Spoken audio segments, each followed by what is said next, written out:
La vaig conèixer a l'aeroport de Menorca. Era el primer cop que anava a l'illa. Vaig anar a l'oficina de turisme.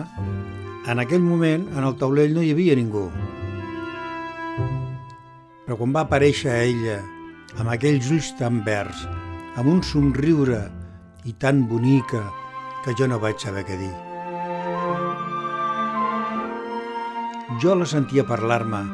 «Bon dia, senyor», deia ella. «Benvingut a Menorca». Jo em bogia mirant-la, no ho podia dissimular. Tot trasbalsat vaig cridar: «Em dic Joan». I va fer gràcia i va somriure. Em va mirar amb tendresa i en menorquí em digué: «Joan, com anem?» Sentia aquella veu, era mel. Jo em vaig tornar tot de poma.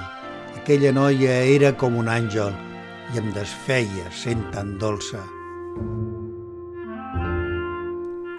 Duia els cabells rossos i llargs, que li queien per damunt del taulell.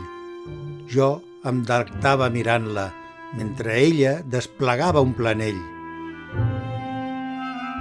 Sense dir res, jo somiava en anar amb ell amb una cala solitària, veure la posta del sol i passejar junts per la platja.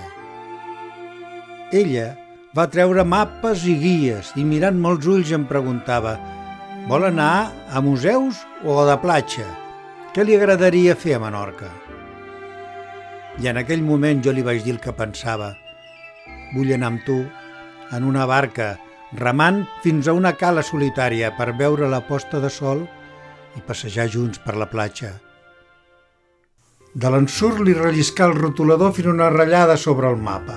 A les galtes li va canviar el color i no va gosar mirar-me. Per força jo m'havia de decidir. Els batecs del cor a 100 anaven. Quan li vaig agafar la mà, els seus dits tremolaven. Va aixecar el cap per mirar-me i un xic neguitosa em va dir: «Però Joan, tu i jo sols per sa platja». I somrient va repetir: «Vols que anem en una barca fins a una cala solitària per veure la posta de sol i passejar tu i jo sols per sa platja?»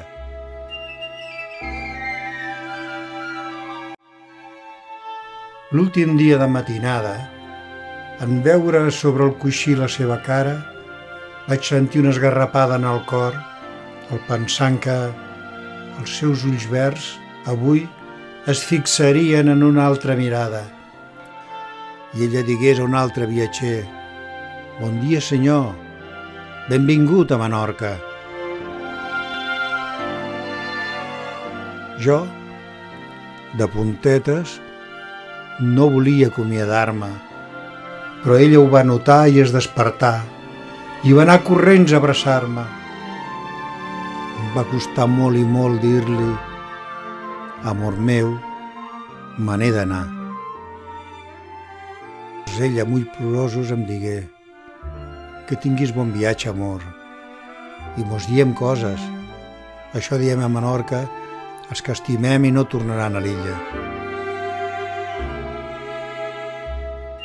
Vaig plorar en tancar la porta. Els dos sabíem que al final arribaria. Jo no he pogut ni he volgut mai oblidar l'amor d'aquella noia menorquina. Perquè amb ella vaig anar en una barca fins a una cala solitària per veure la posta de sol i passejar junts per la platja.